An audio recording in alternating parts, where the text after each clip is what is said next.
Great. Well, encourage you to have a Bible open at Joel chapter 2. There's plenty of spare ones if you don't have one with you out in the foyer there. And children, young people, Laura will distribute some packs.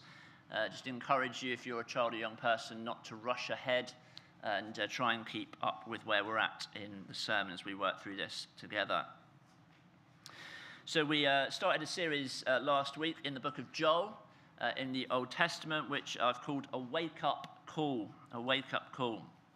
Last week, as we looked at Joel chapter 1, we saw that due to the waywardness of the people of God, judgment had come upon the people, and that judgment was in the form of a massive great plague of locusts. And the effect, we also saw, the effect was absolutely devastating. Everything was in every way ruined. Locusts absolutely devour everything, and that's what happened. But then verse 15 of chapter 1 gave us a glimpse into something of the message of Joel. Verse 15 says, "Alas for that day, for the day of the Lord is near, and it will come like destruction from the Almighty."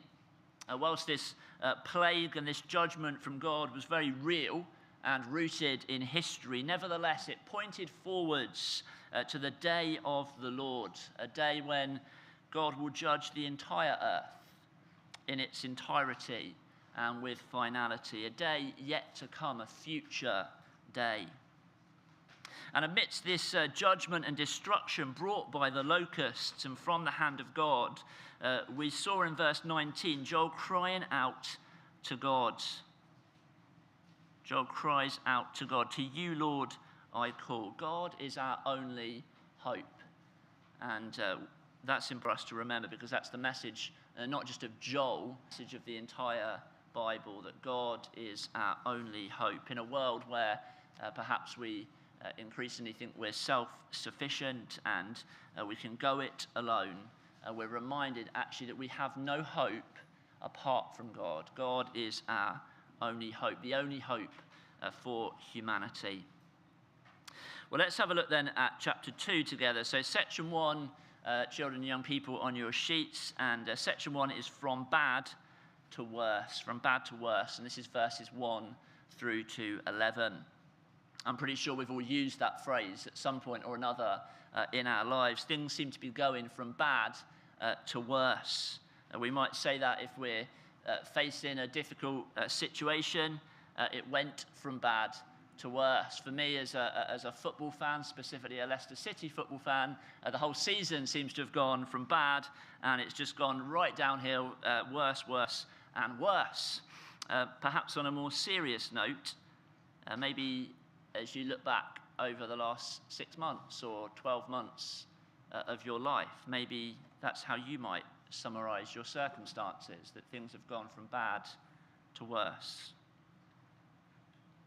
But as we start chapter 2 of Joel, things appear to go from bad to worse. This very real locust invasion is described in military terms. And whenever we refer to a mass of insects in military terms, we're in trouble. We have this invasion, as I say, described with this military language. Have a look at verse 2.